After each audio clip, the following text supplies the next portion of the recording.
والصلاة والسلام على سيدنا وسيد الأنبياء والمرسلين وعلى آلہ واصحابہ اجمعین۔ معزز و محترم حاضرین، سامعین اور ناظرین، آج ہم انشاءاللہ سورۃ الانفال اور سورۃ توبہ، ان دو مدنی صورتوں کے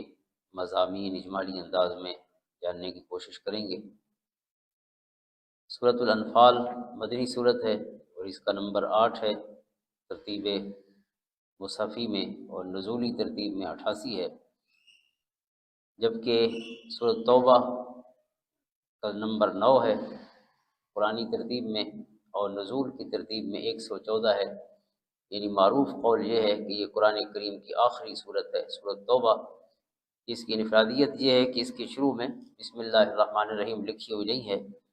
اور اس کی بنیادی وجہ یہ ہے کہ حضور علیہ الصلوۃ والسلام نے اس سے پہلے بسم اللہ الرحمن الرحیم نہیں لکھوائی، تو لہٰذا غلاموں نے بھی پھر نہیں لکھی اور نہیں پڑھی۔ سورۃ الانفال اور سورۃ توبہ دونوں مدنی صورتیں ہیں۔ سورۃ الانفال کا جو زمانہ نزول ہے یہ غزوہ بدر کے موقع پر، غزوہ بدر کے بعد نازل ہوئی ہے، یعنی پہلا غزوہ۔ اور سورۃ توبہ جو ہے وہ آخری غزوہ، غزوہ تبوک کے موقع پر حضور علیہ الصلوۃ والسلام کے وصال سے تھوڑا پہلے تک اس کا نزول ہوا، 9 ہجری، یعنی جس سال غزوہ تبوک ہوا۔ یہ آخری جنگ تھی جس میں حضور خود شریک ہوئے۔ غزوہ اس جنگ کو کہتے ہیں جس میں حضور علیہ الصلوۃ والسلام بنفس نفیس شریک ہوئے۔ تو سب سے پہلا غزوہ جس میں حضور شریک ہوئے وہ غزوہ ودان ہے یا غزوہ ابوا ہے، لیکن جو سب سے پہلا معرکہ ہے کفار مکہ اور مسلمانوں کے درمیان اسلام اور کفر کا پہلا بڑا معرکہ وہ غزوہ بدر ہے، جس کو البدر الکبریٰ بھی کہتے ہیں۔ اس غزوہ کے موقع پر خالق کائنات نے، کیونکہ پہلا معرکہ تھا یا پہلا مقابلہ تھا عملی طور پہ، جو اس پیمانے پر یا جس تعداد میں دونوں طرف سے لشکر اکٹھے ہوئے، تو اتنا بڑا معرکہ پہلے نہیں ہوا، اگرچہ سرایا بھی ہوئے اور غزوہ بھی جیسے عرض کیا ہے پہلا گزر چکا تھا، لیکن یہ سب سے بڑا معرکہ اور پھر فیصلہ کن ثابت ہوا کہ اللہ تعالیٰ نے اس میں مسلمانوں کو 313 ہونے کے باوجود عظیم فتح عطا فرمائی، اور کفار مکہ جو تعداد میں بہت زیادہ تھے، 1000 کی تعداد تھی ان کی، اور اسلحہ بھی زیادہ تھا، تیاری بھی زیادہ تھی، لیکن اللہ تعالیٰ نے جیسے سورۃ بقرہ میں فرمایا کم من فئۃ قلیلۃ غلبت فئۃ کثیرۃ باذن اللہ، فتح جو ہے وہ اللہ کی مدد و نصرت سے ہوتی ہے، اس کے فضل سے ہوتی ہے۔ اور اس غزوہ میں جو اہم مسئلہ تھا وہ مال غنیمت کا تھا، لہٰذا اس کا نام جو ہے انفال وہ اسی نسبت سے ہے۔ انفال اسپائلز آف وار کو کہتے ہیں، یعنی وہ دشمن کا جو مال مل جائے فاتحین کو، اس کو مال غنیمت کہا جاتا ہے۔ تو مال غنیمت کی حلت و حرمت کا مسئلہ تھا اور اس کی تقسیم کا مسئلہ تھا کہ اسے کیسے تقسیم کیا جائے، لہذا آغاز بالکل اسی موضوع سے ہی ہوا ہے۔ پہلی آیت میں ہی انفال کا لفظ ہے، یسألونک عن الانفال، دریافت کرتے ہیں، پوچھتے ہیں آپ سے غنیمتوں سے متعلق، قل الانفال للہ والرسول، پہلے تو یہ معاملہ واضح کر دیا کہ آپ فرمائیے کہ غنیمتوں کے مالک اللہ اور اس کا رسول ہے، یعنی یہ کوئی اپنا ذاتی حق نہ سمجھے مال غنیمت، کوشش آپ نے کرنی ہے، لیکن جو بھی حاصل ہوگا، کیونکہ فلم تقتلوہم ولکن اللہ قتلہم، اس میں واضح کیا گیا کہ تم نے قتل نہیں کیا جنہیں تم نے قتل کیا، بلکہ انہیں اللہ نے قتل کیا ہے۔ وما رمیت اذ رمیت ولکن اللہ رمی، آپ نے جو کنکریاں پھینکی ان کی طرف، اے محبوب صلی اللہ علیہ وسلم، وہ آپ نے نہیں پھینکی بلکہ اللہ نے پھینکی، یعنی مدد و نصرت کی نسبت اور فتح کی نسبت اللہ کی ذات کی طرف کی جائے۔ تو غنیمت کو تقسیم کرنے کا پھر 10ویں پارے کی پہلی آیت میں وہ اصول بھی عطا فرمایا گیا، وَاعْلَمُوا أَنَّمَا غَنِمْتُم مِّن شَيْءٍ فَأَنَّ لِلَّهِ خُمُسَهُ وَلِلرَّسُولِ وَلِذِي الْقُرْبَى وَالْيَتَامَى وَالْمَسَاكِينِ وَابْنِ السَّبِيلِ، کہ جب مال غنیمت حاصل ہو تو اس کا جو 5واں حصہ ہے اسے تو الگ کر دیا جائے، وہ اللہ کے لیے ہے، اس کے رسول صلی اللہ علیہ وسلم کے لیے ہے، رشتہ داروں کے لیے ہے، یتیموں، مسکینوں اور مسافروں کے لیے، یعنی یہ ان مدوں میں اللہ کے رسول صلی اللہ علیہ وسلم خود خرچ فرمائیں گے، 5واں حصہ جو خمس ہے مال غنیمت کا، وہ حضور علیہ السلام کی ثوابدید پر ہوگا، آپ جیسے اس کو تقسیم فرمائیں، اور باقی جو 4 حصے بچیں گے وہ پھر مجاہدین میں مختلف جنگوں میں مختلف انداز میں حضور نے تقسیم فرمائے۔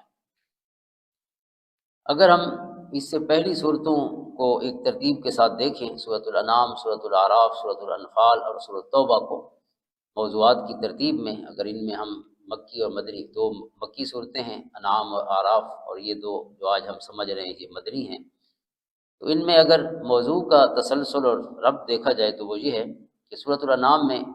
بنی اسماعیل خصوصاً قریش کو دعوت ہے بذریعہ تذکیر بآلاء اللہ، جیسے اس وقت عرض کیا تھا، قریش کو دعوت دی گئی ہے اس انداز میں کہ اللہ تعالیٰ نے اپنی نعمتیں یاد دلائی ہیں جو انسان کے اندر بھی، اس کے نفس میں بھی اور پوری دنیا میں بکھری ہوئی ہیں، اور کسی بھی آنکھوں والے کو وہ آفتاب کی طرح روشن اور واضح نظر آ سکتی ہیں۔ آفتاب آمد دلیل آفتاب کہتے ہیں، سورج اپنی دلیل خود ہوا کرتا ہے،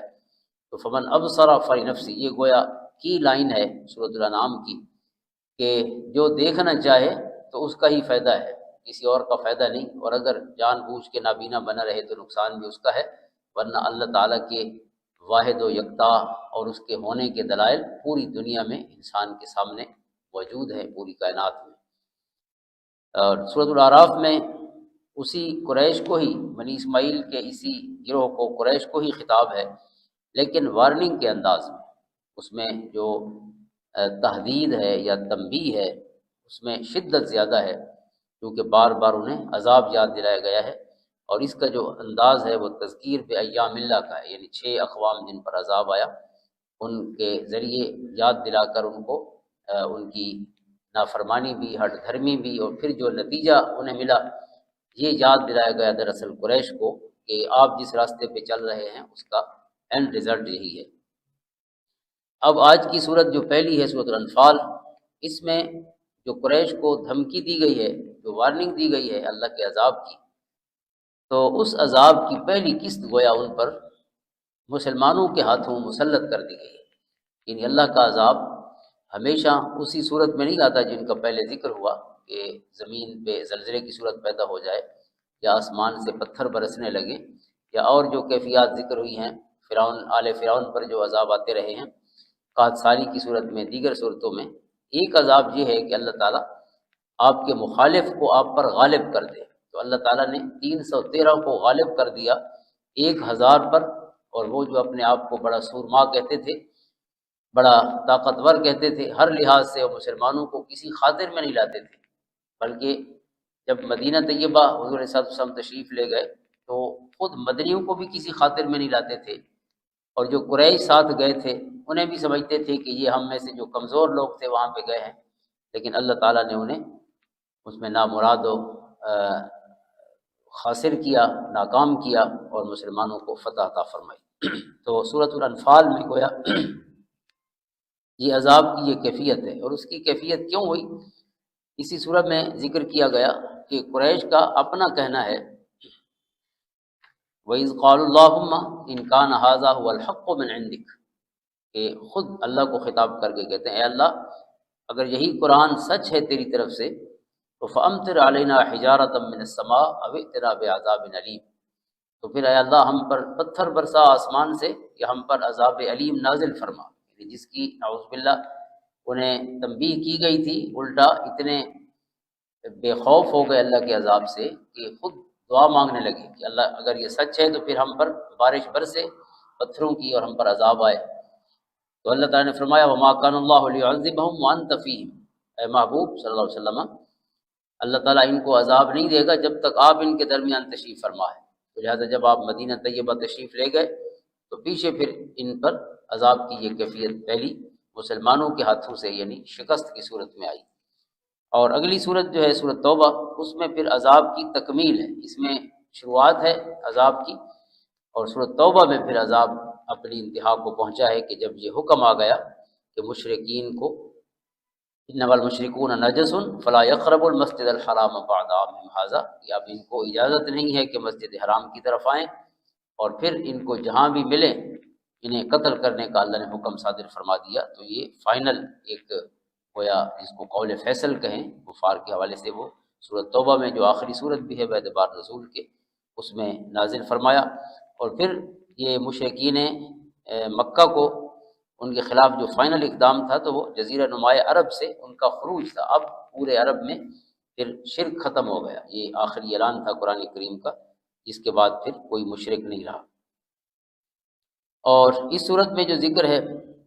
جس مارکے کا یعنی بدر کا، تو اس میں 70 کفار قتل ہو گئے، اور یہ 70 جو ہے یہ مکہ کے چنے ہوئے لوگ تھے، یعنی بالکل جس کو آپ سیاسی لحاظ سے ان کی کریم کہہ لیں، ان کے سرما، جس میں ابو جہل ہے، عتبہ ہے، عتیبہ ہے، یعنی جو ان کے بالکل اوپر کے ایک لیئر ہوتی ہے جو قائدین کی، تو وہ سارے قتل ہو گئے۔ تو ان کے لیے بہت بڑا یہ دھچکا تھا۔ اور پھر عرب میں چونکہ بہادری ایک بہت بڑا وصف سمجھا جاتا تھا، شجاعت، اور آپ ایک چھوٹے سے دشمن سے جب شکست کھا کے آئیں تو یہ جو سبکی تھی، جو شرمندگی تھی، اور خصوصاً مکہ کی عورتوں نے پھر جو ان کو اشعار ان کے حجب میں کہے، یعنی جس میں ان کو طعنہ دیا کہ آپ تو اتنی بڑی بڑی باتیں کر کے گئے تھے اور واپس پلٹے ہو تو اپنے آدھے لوگ بھی گنوا آئے ہو، اور وہ دشمن جس کو تم خاطر میں نہیں لاتے تھے اور جس کو بہت کمزور سمجھتے تھے اور تعداد میں واقعتاً کم تھا، لیکن نتیجہ یہ ہے کہ اس نے تمہیں ناکو چنے چبوا دی۔ تو یہ جو شرمندگی تھی یہ ان کے لیے روز مرنا تھا اور روز جینا تھا، یہ کیفیت ان کی تھی۔ تو اس میں اللہ تعالیٰ نے اپنی مدد کی جو مختلف صورتیں بیان فرمائی ہیں، اس سے پہلے یہ ایک آیت کریمہ اس بارے میں اہم ہے کہ اللہ تعالیٰ نے اپنے پیارے حبیب علیہ الصلوۃ والسلام کو فرمایا، یریکہم اللہ فی منامک قلیلا ولو اراکہم کثیرا لفشلتم ولتنازعتم فی الامر ولکن اللہ سلم انہ علیم بذات الصدور، کہ جو کفار کا لشکر تھا اللہ تعالیٰ نے حضور علیہ الصلوۃ والسلام کو خواب میں بہت ہی کم تعداد میں دکھایا، وہ بہت تھوڑے لوگ ہیں، زیادہ نہیں ہیں۔ تو فرمایا کہ اگر ہم نے دکھایا ہوتا آپ کو لشکر کفار کثیر تعداد میں، پھر ضرور تمہارا لشکر جو ہے وہ ہمت ہارتا، لیکن خواب میں دکھایا کہ بہت تھوڑے ہیں، تو نبی کا خواب جو ہے وہ اللہ کی وحی ہوتا ہے، لہٰذا حضور سمجھ گئے کہ ہمارے مقابلے میں یہ حقیقتاً تھوڑے ہیں، چاہے ان کی تعداد نمبروں میں زیادہ بھی ہو، لیکن ان کی یعنی حیثیت یہ ہے ہمارے سامنے کہ چند افراد ہیں۔ اب اس میں ایک اور دلچسپ پہلو بھی ہے، ساتھ فرمایا وَإِذْ يُرِيكُمُوهُمْ إِذِ الْتَقَيْتُمْ فِي أَعْيُنِكُمْ قَلِيلًا وَيُقَلِّلُكُمْ فِي أَعْيُنِهِمْ لِيَقْضِيَ اللَّهُ أَمْرًا كَانَ مَفْعُولًا۔ جس دن جنگ شروع ہوئی تو اس دن بھی اللہ تعالیٰ نے جو کفار کا لشکر تھا جو مسلمانوں کے مقابلے میں آیا، تو فرمایا ہم نے تمہاری نگاہوں میں اسے قلیل ظاہر کیا کہ یہ تھوڑے ہیں۔ تمام صحابہ کو بھی خواب میں تو پہلے حضور علیہ السلام کو دکھایا گیا، لیکن جس دن جنگ شروع ہے اور سامنے 1000 بندے ہوں تو آپ خود سوچیں، پھر 1000 بندے کی سواریاں بھی تھیں، ان کے خیمے بھی تھے، تو ایک پورا ایریا تھا جس کو انہوں نے گھیر رکھا تھا، لیکن اللہ تعالیٰ نے یہ کرم فرمایا کہ مسلمانوں کی نظروں میں وہ چند ان کو جھگے نظر آ رہے تھے، چند خیمے اور چند افراد، تو اس سے ہمت بڑھ جاتی ہے کہ بندے زیادہ نہیں ہیں۔ لیکن ایک اور دلچسپ پہلو یہ ہے کہ اللہ فرماتا ہے کہ ہم نے تمہیں بھی ان کی نظروں میں قلیل دکھایا، یعنی تمہیں بھی تھوڑے دکھائے کہ وہ تھوڑے ہیں، اور انہیں دکھایا کہ تم بھی تھوڑے ہو۔ اب یہاں ایک کوشچن ہے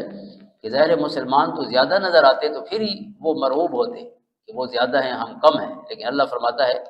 انہیں بھی تھوڑا دکھایا تمہاری نظروں میں اور تمہیں بھی تھوڑا دکھایا ان کی نظروں میں۔ اس میں کیا حکمت تھی؟ اس میں حکمت یہ تھی کہ مسلمانوں نے تھوڑا سمجھا تو ان کی ہمت بڑھ گئی، اور انہوں نے تو چونکہ پہلے ہی مسلمانوں کو زیادہ اس حوالے سے اہم نہیں سمجھا تھا کہ وہ چند افراد ہیں اور کمزور ہیں، ہمارے مقابلے میں ان کی کوئی حیثیت نہیں ہے، اور جب ان کو مزید کم نظر بھی آئے تو انہوں نے پوری کوشش بھی نہیں کی، گویا کہ جیسے بہت کمزور بندہ دشمن کو سمجھتا ہے اور اپنی طاقت، اپنی قوت، اپنے جو ٹیکٹکس ہوتے ہیں، جو وار ٹیکٹکس یا جنگی چالیں ہو سکتی ہیں، وہ بھی پوری استعمال نہیں کی کہ بس یہ تو تھوڑے سے لوگ ہیں، جیسے گپ سمجھا جائے، تو پھر وہی گپ جو ہے ان کے سر پہ سوار ہو گئی۔ یعنی اس میں بھی اللہ تعالیٰ کی حکمت تھی کہ مسلمان تھوڑے نظر آئیں تاکہ وہ تیاری ہی نہ کریں، سرے سے اس کو اہمیت ہی نہ دیں اس معاملے کو، لیکن جب 70 بندے ان کے قتل ہو گئے تو پھر سمجھ آئی کہ کیا چیز تھی۔ اب اس مارکے میں اللہ تعالیٰ نے جو مسلمانوں کی مدد فرمائی اس کی کئی یعنی اس میں چیزیں بیان فرمائی گئی ہیں۔ مثلا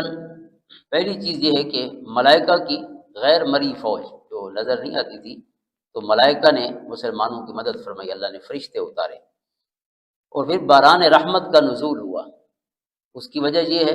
کہ مسلمانوں کی، چونکہ کافر پہلے پہنچے تھے تو انہوں نے وہ جگہ جو نسبتاً پختہ تھی اور پتھریلی تھی، انہوں نے اس جگہ پہ قبضہ کر لیا تھا۔ مسلمانوں کے لیے جو سامنے کی جگہ بچی تھی وہ بالکل ریت ہی ریت تھی، تو ریت میں چلنا بھی مشکل تھا، تو مسلمانوں کے لیے یہ ظاہراً جو ہے جو محاذ سمجھیں وہ بڑا کمزور تھا کہ وہاں جب صحیح طریقے سے چل ہی نہیں سکیں گے تو پھر جنگ کیسے ہوگی۔ اللہ تعالیٰ نے بارش نازل فرمائی جس سے ریت جم گئی اور ادھر کیچڑ ہو گیا، ان کی طرف جو پکی مٹی تھی وہ کیچڑ میں بدل گئی،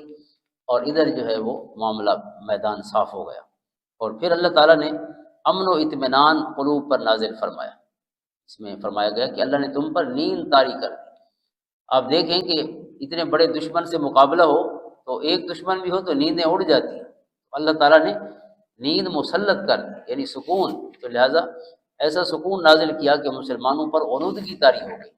اور اس غنودگی کی وجہ سے وہ فریش ہو گئے اور تر و تازہ ہو گئے۔ تو یہ اللہ کی طرف سے کرم تھا۔ اور پھر فرمایا فلم تقتلوہم ولکن اللہ قتلہم، کہ تم نے قتل نہیں کیا بلکہ اللہ نے انہیں قتل، اللہ نے مارا ہے۔ تو گویا اللہ تعالیٰ جب مسلمانوں کے ساتھ تھا تو من یتوکل علی اللہ فہو حسبہ، اگر اللہ ساتھ ہو، اس پر بھروسہ ہو تو پھر وہ کافی ہوتا ہے۔ اور پھر قریش کو گویا یہ واضح کر دیا کہ تمہاری جنگ خود اللہ کے ساتھ ہے، ان تستفتحوا فقد جاءکم الفتح، انہوں نے کہہ دیا کہ تم اس کی تلاش میں تھے تو اب اللہ کی طرف سے یہ فتح آ پہنچی ہے۔ اور پھر اس سورہ مبارکہ میں دعوت اسلامی یعنی اسلام کی دعوت کے حوالے سے یہ جس نئے مرحلے میں مسلمان داخل ہو رہے تھے تو اس ضمن میں کئی چیزیں بیان فرمائی گئی ہیں۔ ایک چیز یہ بیان فرمائی گئی وقاتلہم حتی لا تکون فتنۃ ویکون الدین کلہ للہ، کہ ان سے جنگ کرو تاکہ فتنہ ختم ہو جائے۔ اور پھر فرمایا ہے، ویسے اس سورہ مبارکہ میں جو گویا عسکری امور بیان فرمائے گئے ہیں، کیونکہ یہ پہلا بڑا غزوہ ہے اور اس کے بعد یہ پورا سفر تھا آگے مزید 8 سالوں کا غزوات کا اور جنگوں کا، تو جو عام ارشاد عسکری امور کے حوالے سے یعنی فوجی معاملے میں مسلمانوں کو عطا فرمائے گئے ہیں، ان میں چند ایک یہ ہیں۔ سب سے پہلے فرمایا گیا کہ پیٹھ نہ پھیرے، اذا لقیتم فئۃ فاثبتوا اذا لقیتم الذین کفروا زحفا فلا تولوهم الادبار، یعنی جب آپ آ گئے ہیں تو چاہے تھوڑے ہیں یا زیادہ ہیں، اب پیچھے نہیں جانا، اب اپنی خون کا آخری قطرہ دینا ہے، لیکن پیٹھ پہ زخم نہیں سہنے، سارے زخم اپنے سینے پہ ہی سہنے ہیں۔ تو جب انسان کے اندر یہ جذبہ پیدا ہو جائے اور یہ فیصلہ کر لے کہ اب یہ کرنا ہے تو پھر کام خود ہی ہو جاتا ہے۔ لیکن جب انسان شش و پنج میں ہو یا انڈیسائسو کیفیت میں ہو، اسے فیصلہ ہی نہ ہو رہا ہو کہ کیا کروں،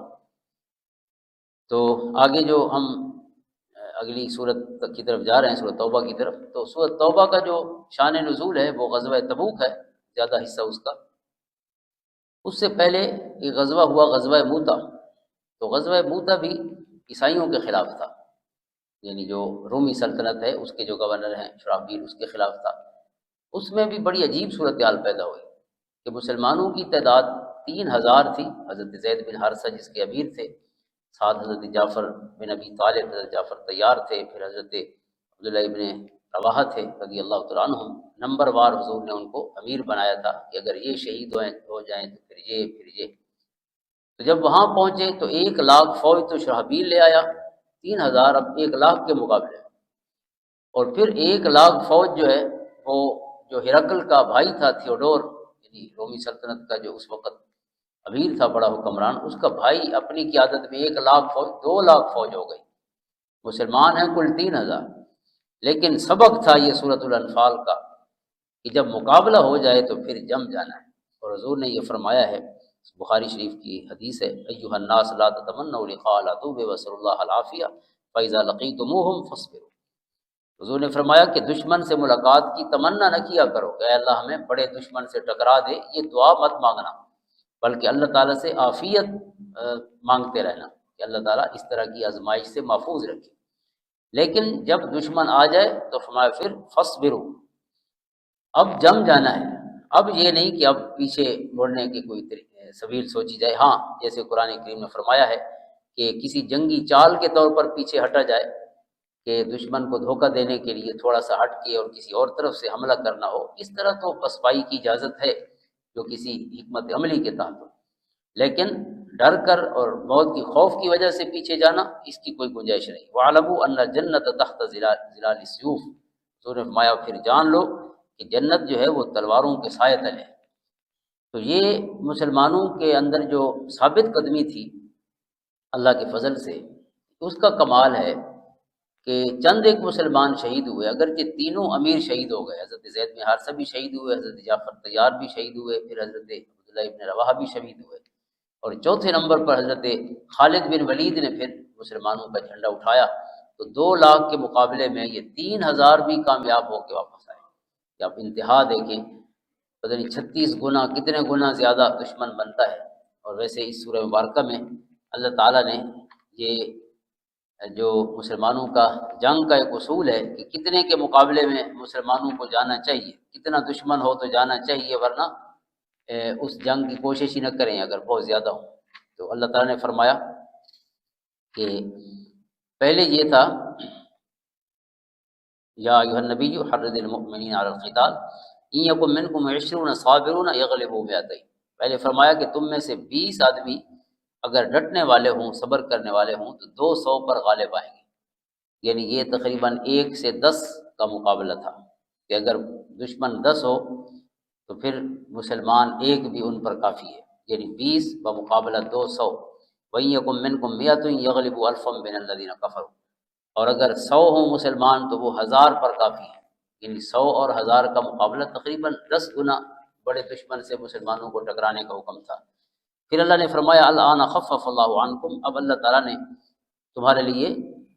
تخفیف فرما دی ہے۔ وعلم ان فیکم ضعفا، کیونکہ وہ جانتا ہے کہ تم میں کمزوری ہے۔ ظاہر ہے اتنا بڑے دشمن سے 10 گنا بڑے دشمن سے مقابلہ روٹین بنانا مشکل ہے، چلو ایک دن کبھی ہو جائے تو ٹھیک ہے، ورنہ ہر مقابلہ اتنی بڑی فوج کے ساتھ وہ ہیومنلی ذرا مشکل ہوگا، اس لیے اللہ نے فرمایا اب رعایت یہ ہے فَإِن مِّنكُم مِّائَةٌ صَابِرَةٌ يَغْلِبُوا مِئَتَيْنِ، اب یہ ہے کہ تم میں سے 100 جو ہے وہ 200 کے مقابلے کے لیے کافی، یعنی صرف ڈبل کی اللہ تعالیٰ نے اب یہ تخفیف کر دی ہے کہ اس سے زیادہ نہیں۔ اگر دشمن 100 ہے تو تم 50 بھی اس کے لیے کافی ہو، وہ 200 ہے تو تم 100 کافی ہو۔ وَإِن يَكُن مِّنكُمْ أَلْفٌ يَغْلِبُوا أَلْفَيْنِ بِإِذْنِ اللَّهِ، اگر تم 1000 ہو تو پھر تم 2000 پر کافی ہو۔ تو یہ ایک آسانی فرما دی ہے، ورنہ پہلے ایک کا مقابلہ 10 کے ساتھ بھی فرمایا، پھر بھی تم نے میدان میں ڈٹ جانا ہے۔ تو یہ پہلی چیز ہے کہ ثابت قدم رہنا، پیٹھ نہیں پھیرنا۔ پھر فرمایا فتح و کامیابی کو اللہ کی طرف منسوب کرنا، جو آیت پڑھی ہے فلم تقتلوہم، یعنی جب کوئی کامیابی حاصل ہو جائے تو یہ نہ کہیں کہ ہماری مہارت ہو، ہمارے اپنی جو میدان میں چاہے وہ کوئی بھی فیلڈ ہو تو انسان کامیابی کو یہ سمجھے کہ یہ میری اپنی مہارت کی وجہ سے ہے، کاروباری مہارت ہے یا یہاں جنگی مہارت ہے، بلکہ اللہ کا فضل ہی سمجھے، اسی کے سامنے جھکے۔ اور پھر اللہ اور رسول کی اطاعت ہر حال میں، یعنی حالت جنگ میں بھی اللہ اور رسول کی اطاعت ہی کو اپنے لیے پہلی ترجیح بنایا جائے۔ اطیعوا اللہ ورسولہ استجیبوا للہ وللرسول لا تخونوا اللہ والرسول ان تتقوا اللہ یجعل لکم فرقانا ولا تکونوا کالذین قالوا سمعنا۔ یہ تمام آیات جو ہیں اللہ کی اور رسول صلی اللہ علیہ وسلم کی اطاعت کا درس دیتی ہے اس آیت سورہ مبارکہ میں۔ اور پھر مقصد جہاد بھی واضح کیا کہ مسلمانوں کے جہاد کا مقصد جو ہے وہ اپنی جو غصہ ہے، اپنا غصہ جو ہے اس کو ٹھنڈا کرنا مقصود نہیں ہے، بلکہ غلبہ دین ہے۔ وَقَاتِلُوهُمْ حَتَّى لَا تَكُونَ فِتْنَةٌ وَيَكُونَ الدِّينُ كُلُّهُ لِلَّهِ، یہ مقصد ہونا چاہیے کہ اللہ کے دین کا غلبہ ہو جائے۔ اور پھر فرمایا کہ دوران جنگ باہمی مخالفت سے بھی اجتناب کرنا ہے۔ وَأَطِيعُوا اللَّهَ وَرَسُولَهُ وَلَا تَنَازَعُوا فَتَفْشَلُوا وَتَذْهَبَ رِيحُكُمْ وَاصْبِرُوا۔ دوران جنگ ظاہر آپس میں بھی اختلاف ہو سکتا ہے، رائے کا اختلاف ہو سکتا ہے، مزاج کا اختلاف ہو سکتا ہے، تو فرمایا آپس میں اختلاف مت کرنا ورنہ بزدل ہو جاؤ گے، تمہاری ہوا اکھڑ جائے گی۔ تو آپس میں ہمیشہ محبت کے ساتھ اور باہمی تعاون اور اتحاد کے ساتھ رہنا ہے، یگانگت کے ساتھ، تاکہ دشمن کے مقابلے میں سیسا پلائی دیوار بن کے مقابلہ کیا جا سکے۔ اور ایک اور حکم ہے کہ اترانا نہیں ہے بلکہ تواضع اور انکساری کے ساتھ رہنا۔ لا تکونوا کالذین خرجوا من دیارہم بطرا ورئاء الناس۔ اسی طرح یہ بھی فرمایا کہ جو قوم خود کو کسی نعمت کا نااہل ثابت کرے تو اللہ اس سے وہ نعمت لے لیتا ہے، اسے محروم کر دیتا ہے۔ تو اپنے آپ کو اہل ثابت کریں فتح کا۔ ذالک بان اللہ لم یکن مغیرا نعمتا انعمها علی قوم حتی یغیروا ما بانفسہم۔ اسی طرح فرمایا عہد شکنی نہ کی جائے، دشمن سے بھی اگر وعدہ کیا ہے تو اس کو نبھایا جائے، جیسے سورۃ انعام جو سورۃ المائدہ جو اس کے بعد صلح حدیبیہ کے بعد اتری ہے، تو اس میں پہلی آیت ہی اوفوا بالعقود ہے کہ وعدے پورے کرو چاہے کفار مکہ کے ساتھ بھی ہوں۔ اور اس میں پھر ایک چیز کو الگ بیان کیا، وَإِنِ اسْتَنصَرُوكُمْ فِي الدِّينِ فَعَلَيْكُمُ النَّصْرُ إِلَّا عَلَىٰ قَوْمٍ بَيْنَكُمْ وَبَيْنَهُم مِّيثَاقٌ، کہ اگر دارالحرب میں جس علاقے میں جنگ ہو رہی ہے وہاں کچھ مسلمان کمزور جی رہے ہیں اور وہ آپ سے مدد مانگیں اپنے دشمن کے خلاف، جو ظاہر ہے مسلمانوں کا بھی دشمن ہو، کافروں کے خلاف، اور ان کافروں کے ساتھ تمہارا کوئی معاہدہ چل رہا، جن کافروں کے خلاف مسلمان آپ سے مدد مانگ رہے ہیں، تو آپ کا ان سے مثلاً کشمیر کے مسلمان ہم سے مدد مانگیں جنگ میں انڈیا کے خلاف، اور انڈیا کے ساتھ ہمارا کوئی دوستی کا معاہدہ چل رہا ہو، جیسے کفار مکہ کے ساتھ رسول صلی اللہ علیہ وسلم کا اور مسلمانوں کا دوستی کا معاہدہ صلح حدیبیہ کی صورت میں چل رہا، تو یہاں قرآن کہتا ہے کہ اس صورت میں تم نے وعدہ نہیں توڑنا، اب کوئی اور حکمت عملی اپناؤ، لیکن یہ نہیں کہ جس سے تم نے پہلے میثاق کر رکھا ہے اس دشمن کے خلاف تلوار اٹھا لو، اب کوئی اور طریقہ اپنانا ہوگا۔ وعدہ تمہاری طرف سے وعدہ توڑنے کا آغاز نہیں ہونا چاہیے۔ اسی طرح ایک اور حکم ہے کہ ہمیشہ تیاری مکمل رکھنی چاہیے، دشمن کے لیے اسلحہ تیار رکھنا چاہیے۔ وَأَعِدُّوا لَهُم مَا اسْتَطَعْتُم مِّن قُوَّةٍ وَمِن رِّبَاطِ الْخَيْلِ تُرْهِبُونَ بِهِ عَدُوَّ اللَّهِ وَعَدُوَّكُمْ وَآخَرِينَ مِنْهُمْ۔ اور ایک اور چیز بڑی اہم ہے کہ صلح کے لیے بھی تیار رہنا چاہیے۔ مسلمان کی جنگ ایسی نہیں کہ بس جنگ برائے جنگ ہو اور جنگ کو ہی وہ انجوائے کرے، نہیں، مزہ اس کو صلح میں آنا چاہیے۔ وَإِن جَنَحُوا لِلسَّلْمِ فَاجْنَحْ لَهَا وَتَوَكَّلْ عَلَى اللَّهِ إِنَّهُ هُوَ السَّمِيعُ الْعَلِيمُ۔ اگر دشمن حالت جنگ میں بھی، اب دیکھیں کہ جو بدر کی لڑائی تھی اس میں 70 کافر مارے گئے، تو انہوں نے تو صلح کی بات کرنی تھی، چونکہ ہارا ہوا ہمیشہ صلح کی طرف آتا ہے، جیتا ہوا کبھی صلح کی بات نہیں کرتا، ہارا ہوا تو کرتا ہے۔ تو جو ہارا ہوا کرتا ہے اس میں یہ شک ہوتا ہے کہ کہیں یہ دھوکہ نہ دینا چاہتا ہو ہمیں، دھوکہ دے کے پھر صلح کے دھوکے میں رکھ کے ہم پر ایسی کاری ضرب لگائے جس کا دفاع بھی ہمارے لیے ممکن نہ ہو۔ تو اللہ نے فرمایا اگر وہ دھوکہ بھی دینا چاہیں تو وہ جانیں اور ان کا کام جانیں، فَإِنَّ حَسْبَكَ اللَّهُ وَإِن يُرِيدُوا أَن يَخْدَعُوكَ فَإِنَّ حَسْبَكَ اللَّهُ۔ کیا آپ کے رب نے آپ کو چھوڑ دیا ہے؟ وہ دھوکہ دینا بھی چاہیں گے تو آپ کا رب آپ کے لیے کافی ہے۔ وَتَوَكَّلْ عَلَى اللَّهِ إِنَّهُ هُوَ السَّمِيعُ الْعَلِيمُ۔ آپ اپنے اللہ پر ہی بھروسہ کرتے رہیں۔ اور اس سورہ مبارکہ کے آخر میں اللہ تعالیٰ نے اپنے راستے میں جہاد کرنے والوں، ایمان والوں کی پھر صفات بیان فرمائی ہیں، یہی صفات پھر آگے سورۃ توبہ میں بیان کی گئی ہیں۔ ان میں سے ایک آیت پڑھ لیتے ہیں، والذین آمنوا وہاجروا وجاہدوا فی سبیل اللہ والذین آووا ونصروا اولئک هم المؤمنون حقا، کہ جنہوں نے ایمان قبول کیا، پھر ہجرت کی، پھر اللہ کے راستے میں جہاد کیا، اور پھر ان کو پناہ دی اور ان کی مدد کی جو ان کے پاس آئے، یعنی انصار، مہاجرین اور انصار دونوں کا ذکر فرمایا، اور پھر کہا اولئک هم المؤمنون حقا، کہ وہی خوش نصیب لوگ سچے ایماندار ہیں، انہی کے لیے مغفرت ہے اور عزت والی روزی ہے۔ شروع میں بھی ایمان والوں کی صفات بیان فرمائی گئی، اور پھر سورۃ توبہ شروع ہو جاتی ہے، جو عرض کیا ہے کہ یہ قرآن کریم کی آخری صورت ہے باعتبار نزول کے، اور اس کے شروع میں بسم اللہ نہ ہونے کی جو مختلف حکمتیں بیان کی گئی ہیں۔ سادہ سی بات تو یہ ہے کہ چونکہ اللہ کے رسول صلی اللہ علیہ وسلم نے اس کے شروع میں لکھوائی نہیں تو غلاموں نے پڑھی نہیں، تو آپ نے کیوں نہیں لکھوائی، اس پر مختلف حکمتیں بیان کی گئی ہیں۔ سب سے بڑی حکمت یہ ہے کہ براءۃ من اللہ ورسول، اس میں اللہ تعالیٰ نے قطع تعلقی کا اعلان کیا ہے کفار سے، کہ اللہ اور اس کا رسول جو ہیں وہ اس قطع تعلقی کر رہے ہیں تمام مشرکین سے۔ اب یہ قطع تعلقی کی بات ہے تو بسم اللہ الرحمن الرحیم میں تو رحمت کی بات ہوتی ہے، لہذا جو کہ معاملہ جہاں اللہ کے غضب کا ہے اور مبارک غصے کا ہے، تو اس وجہ سے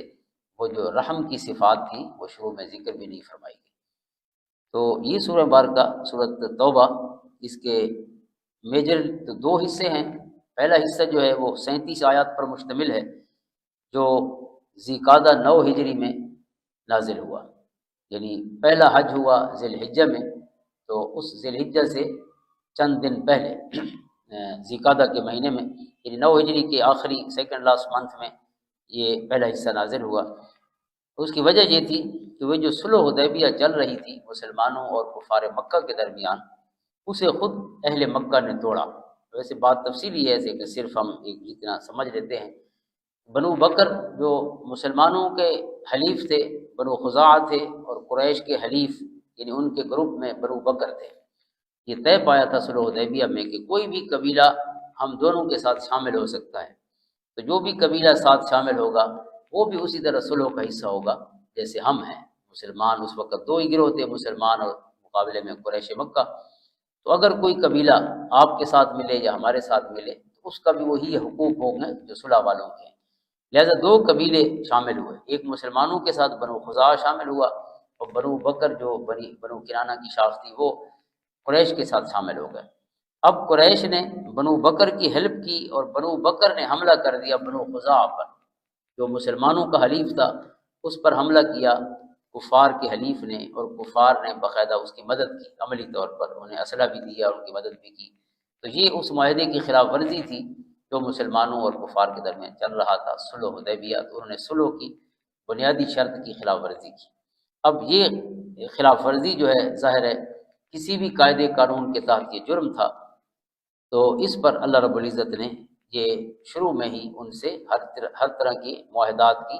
قطع تعلقی کا اعلان فرمایا، چونکہ انہوں نے پہل کی ہے وعدہ توڑنے میں، تو ان سب سے اب برات ہے اللہ اور اس کے رسول کی۔ تو اس کا ایک نام سورۃ براء بھی ہے اسی وجہ سے، کیونکہ برات کے لفظ سے شروع ہو رہی ہے، اور دوسرا نام توبہ ہے، چونکہ اس میں مسلمانوں کی توبہ قبول ہوئی، تو اس کا ذکر بھی آگے کرتے ہیں۔ تو اس توبہ کی نسبت سے جو آخری رکوعوں میں اس کا ذکر ہے، اس نسبت سے اس کا نام سورۃ توبہ رکھا گیا ہے۔ تو پہلے 37 رکوع اسی تناظر میں ہیں، اور جیسے پہلے عرض کیا ہے کہ یہ 3 گروہوں کے خلاف قول فیصل ہے، 3 مسلمانوں کے جو دشمن تھے، ایک قریش مکہ، اور دوسرے اہل کتاب، اور تیسرے منافقین۔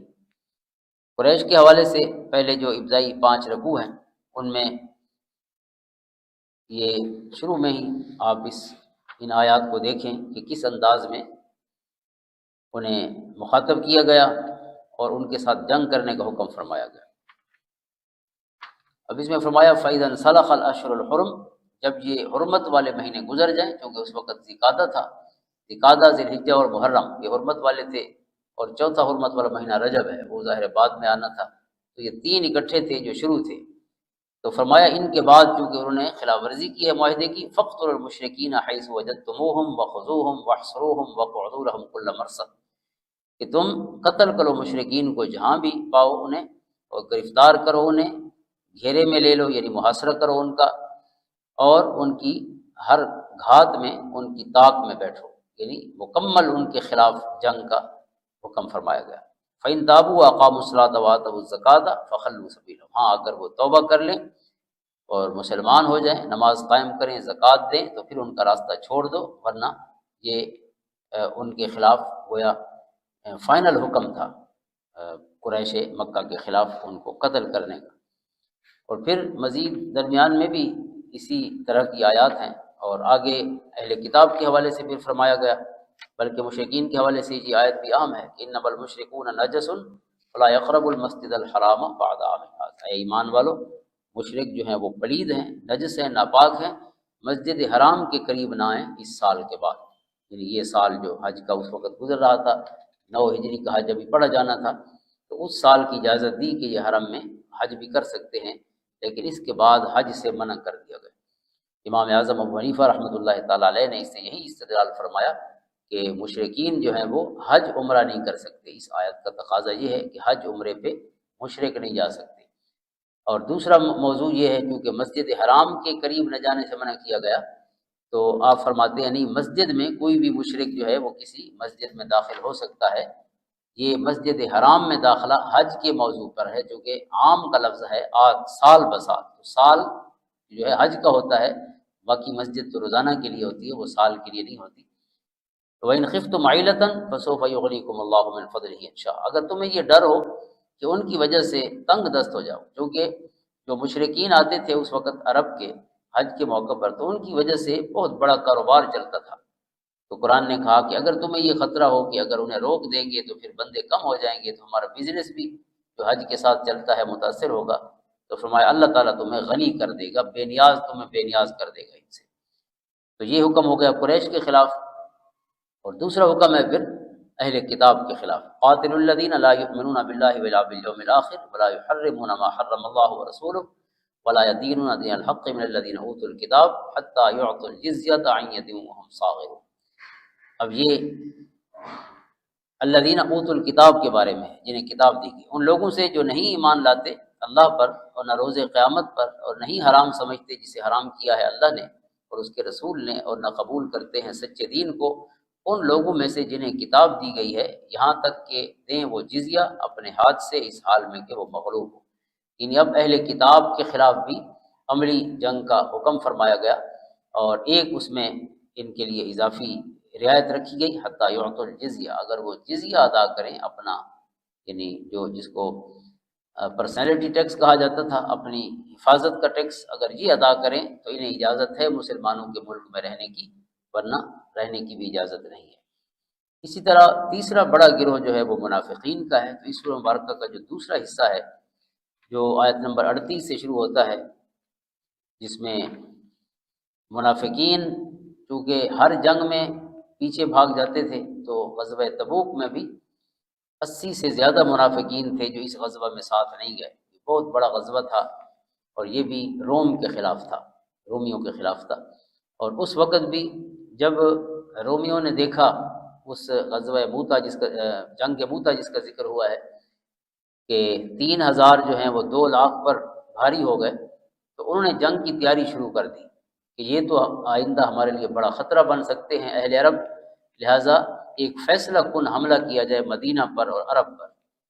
تو جب حضور علیہ الصلوۃ والسلام کو پتہ چلا کہ وہ یہ سوچ رہے ہیں، تو آپ نے فرمایا کہ اس سے پہلے کہ وہ ادھر آئیں ہم ان کی طرف جاتے ہیں۔ تو آپ نے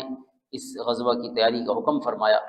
اور غزوہ تبوک کا کئی انفرادیتیں ہیں، ایک اس میں یہ ہے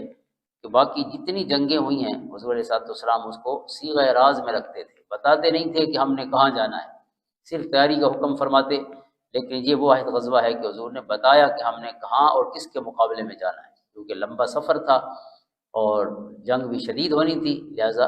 اپنے غلاموں کو تیار فرمایا۔ اور اس میں جو تشریف لے گئے ان کے لیے بڑی فضیلتیں بیان فرمائی گئی ہیں، اور جیسے پچھلی صورت میں اولئک هم المؤمنون حقا کی نوید ہے حضور کے غلاموں کے لیے، اس میں اولئک هم الفائزون، انہیں فائز اور کامیاب کہا گیا ہے، جو اللہ کے راستے میں جہاد کرتے ہیں اپنے جانوں کے ساتھ اور مالوں کے ساتھ۔ اب اس میں تبوک کی جو مہم ہے، حضرات صحابہ کرام علیہم الرضوان کے جو خصوصی فضائل ہیں وہ بھی کہ حضرت ابو بکر صدیق رضی اللہ تعالیٰ نے اسی موقع پر اپنا پورا مال پیش فرمایا اس غزوہ کے لیے۔ حضرت عمر رضی اللہ تعالیٰ نے اپنے پورے مال میں سے آدھا حصہ پیش کیا۔ حضرت عثمان غنی رضی اللہ تعالیٰ نے 1000 دینار پیش کیے، 300 اونٹ سامان سمیت پیش فرمائے۔ اور حضرت علی اور مرتضیٰ رضی اللہ تعالیٰ کو یہ سعادت اور یہ انفرادیت ملی کہ آپ نے مدینہ طیبہ میں انہیں اپنا جانشین مقرر فرمایا، اپنا قائم مقام، اور فرمایا کہ کیا آپ پسند نہیں کرتے کہ آپ کا اور میرا تعلق وہی ہو جو حضرت موسیٰ و ہارون علیہ السلام کا تھا، لیکن میرے بعد کوئی نبی نہیں ہے۔ تو یہ قربانی دینے والوں کے لیے بشارتیں تھیں، ان کے لیے سعادتیں تھیں۔ اور منافقین کا ذکر اس صورت میں بہت زیادہ ہے، کیونکہ وہ 80 کے قریب لوگ نہیں گئے تھے، اور قرآن کریم نے اس کو بھی واضح کیا کہ اگر وہ ساتھ جاتے بھی تو مسلمانوں کو یہ تسلی دی کہ اگر وہ تمہارے ساتھ آتے تو کسی خیر سے نہ آتے، بلکہ تمہیں آپس میں بھی لڑاتے اور معاملے کو مزید خراب کرتے۔ یہ فرمایا گیا لو خرجوا فیکم ما زادوکم الا خبالا ولاوضعوا خلالکم یبغونکم الفتنہ وفیکم سماعون لهم۔ اب جو حضور کے ساتھ تھے، قرآن نے کہا کہ اس میں بھی ان کے جاسوس ہیں جو انہیں بتاتے ہیں، اور پھر وہ تمہارے خلاف مزید سازشیں کرتے ہیں۔ تو منافقین کا موضوع تمام مدنی صورتوں میں ہے، کیونکہ مدینہ طیبہ میں یہ دشمن مسلمانوں کے اندر رہ کر انہیں نقصان پہنچاتے تھے۔ اور پھر قرآن کریم نے واضح فرمایا کہ جب آپ واپس جائیں گے جنگ سے تو یہ پھر بہانے کریں گے کہ فلاں وجہ سے ہم نہیں آ سکے، فلاں وجہ سے نہیں آ سکے، تو اللہ نے آپ کو حکم دیا کہ آپ ان سے اعراض فرمائی، یعنی ان کی بات کو خاموشی سے سن کے آپ ٹال دیجیے۔ اب کچھ مسلمان تھے جو نہیں جا سکے تھے اس غزوہ میں،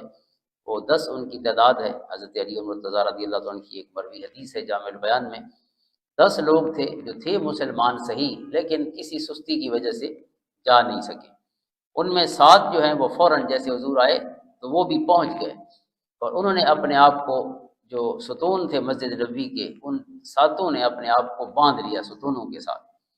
اور یہ عرض کی کہ جب تک حضور ہمیں معاف نہیں فرمائیں گے اور ہمیں خود اپنے ہاتھوں سے نہیں کھولیں گے، بس ہم اب اگلی زندگی انہی ستونوں کے ساتھ بندھے ہوئے گزار دیں گے۔ تو حضور نے فرمایا کہ اگر تم نے معافی مانگنے سے پہلے اپنے آپ کو باندھ لیا ہے تو پھر میں بھی نہیں کھولوں گا جب تک اللہ رب العزت کھولنے کا حکم نہیں فرمائے گا۔ تو پھر ان کی معافی اللہ تعالیٰ نے قبول فرمائی۔ وآخرون اعترفوا بذنوبهم خلطوا عملا صالحا وآخر سیئا عسى الله ان يتوب عليهم ان الله غفور رحیم۔ اس آیت میں ان کی معافی قبول فرمائی گئی۔ اور 3 لوگ اور تھے کہ جو فوراً نہیں آئے معافی مانگنے، صرف جھجک کی وجہ سے کہ ہم کیسے حضور کا سامنا کریں، ورنہ ایمان کے وہ پکے تھے، حضرت کعب بن مالک، حضرت ہلال بن امیہ اور حضرت مرارہ بن ربیع۔ تو ان کی توبہ پھر قبول ہوئی 50 دن بعد۔ وعلى الثلاثة الذين خلفوا، یہ آیت کریمہ اتری ان کی توبہ پر۔ تو اس لیے جن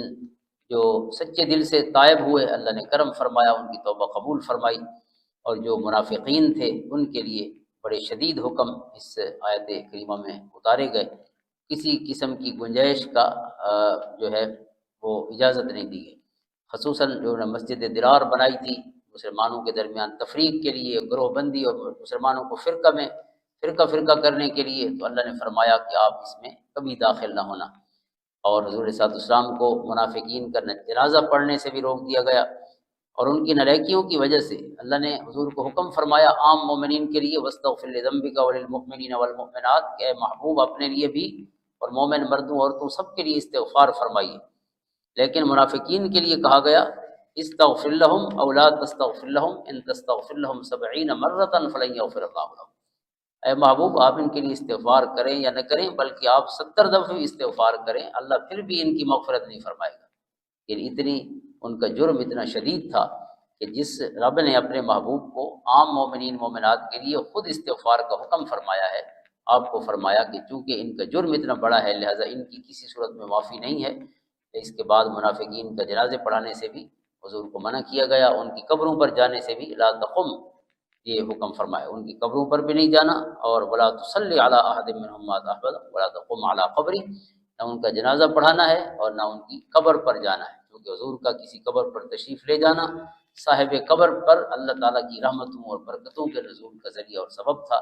لہذا اللہ تعالیٰ نے فرمایا کہ آپ ان کی قبر پہ بھی نہ جائیے۔ اور اس سورہ مبارکہ کی جو آخری آیت ہے حسبی اللہ لا الہ الا هو علیہ توکلت وهو رب العرش العظیم، حضور فرماتے ہیں کہ جو صبح و شام 7 دفعہ پڑھ لیتا ہے اس کے دن کے کام بھی اللہ کے سپرد ہو جاتے ہیں، اور اس کی رات کی مصروفیات اور کام بھی اللہ کے ذمہ ہو جاتے ہیں، سپرد ہو جاتے ہیں۔ لہذا اس برکت کو بھی حاصل کرنا چاہیے۔ اللہ تعالیٰ عمل کی توفیق عطا فرمائے، اسلام پر عمل کا جذبہ نصیب فرمائے، خصوصاً قرآن کریم پڑھنے کی، سمجھنے کی اور اس پر عمل کرتے رہنے کی توفیق عطا فرمائے۔ اللہم صلی علی محمد وعلی آل محمد۔